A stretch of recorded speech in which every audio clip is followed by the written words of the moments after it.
Kita berjumpa kembali di kelas Sociopreneurship. Kali ini kita akan mencoba membahas secara lebih dalam apa itu kewirausahaan sosial dan mengapa kewirausahaan sosial itu muncul dan tumbuh.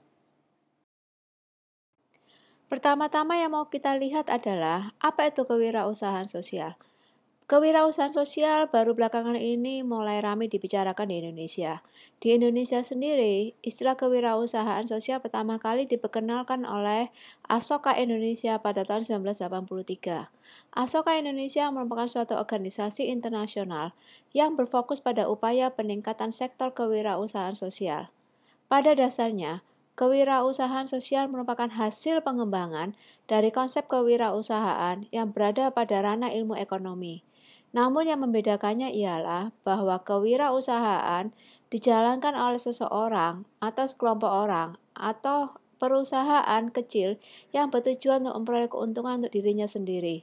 Sedangkan kewirausahaan sosial memasukkan unsur kepedulian atau misi sosial di dalam perolehan keuntungan tersebut. Secara sederhana dikatakan bahwa orang atau sekelompok orang yang menjalankan kewirausahaan sosial, ia atau mereka tidak hanya berorientasi pada keuntungan ekonomi saja, melainkan juga berorientasi pada tujuan sosial yang ada. Apa yang menyebabkan generasi milenial memutuskan untuk menjadi pengusaha sosial?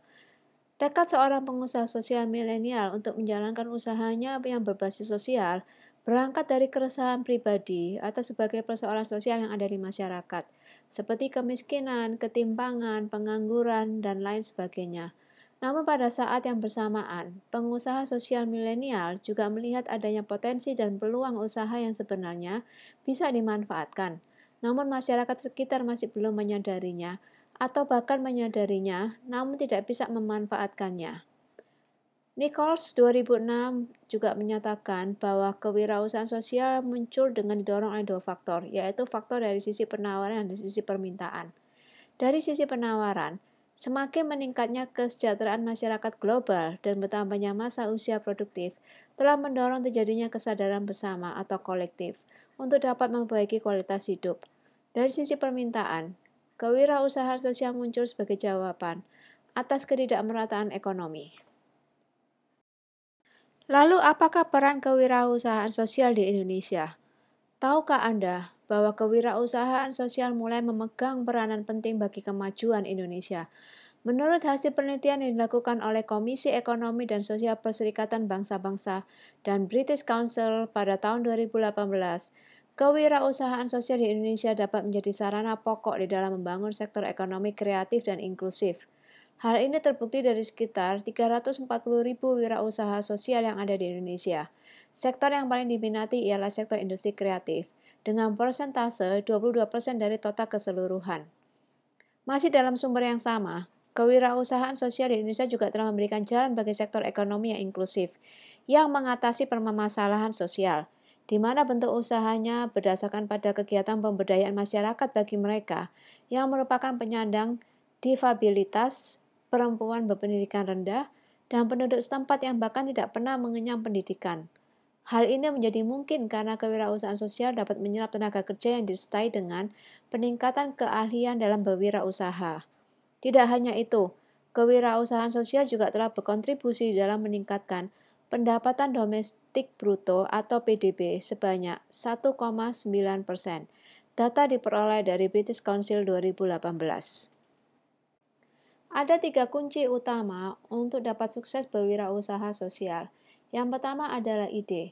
Ide adalah segala sesuatu yang memberikan arah dan model usaha sosial tersebut untuk dapat direalisasikan ke dalam sebuah inovasi yang bertujuan untuk menjawab permasalahan sosial yang ada. Lalu yang kedua itu adalah kemampuan personal di dalam mengidentifikasi masalah, potensi, dan peluang yang ada. Sehingga pengusaha sosial milenial harus memiliki kreativitas yang tinggi di dalam memanfaatkan potensi dan peluang yang ada agar masalah tersebut dapat diatasi. Yang ketiga adalah bekal institusional. Itu merujuk pada bagaimana pengusaha sosial milenial mampu untuk menyerap tenaga kerja sebanyak-banyaknya dan dapat menggerakkan masyarakat yang menjadi sasaran misi sosial dari berwirausaha.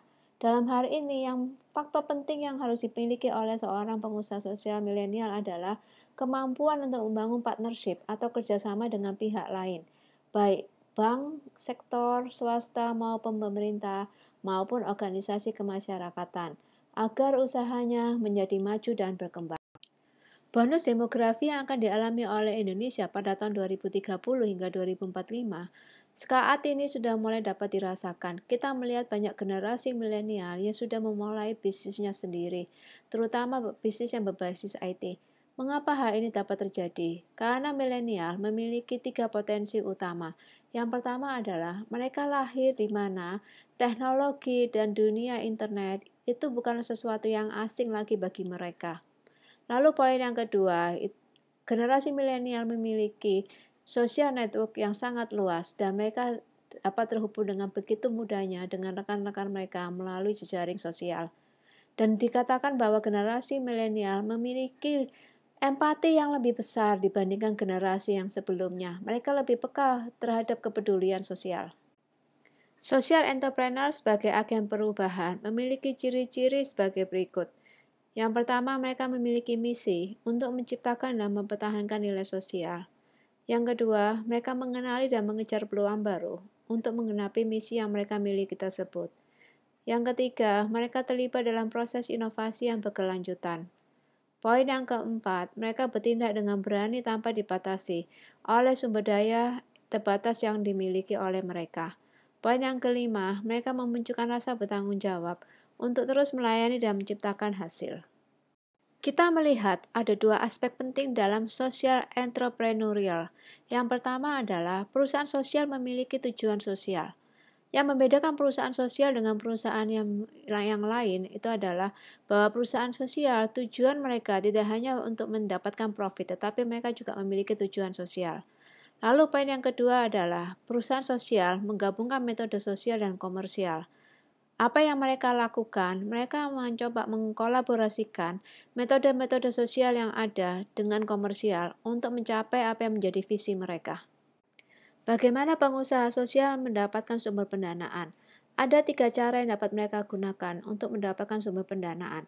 Pertama, dengan menggunakan metode komersial untuk menghasilkan uang.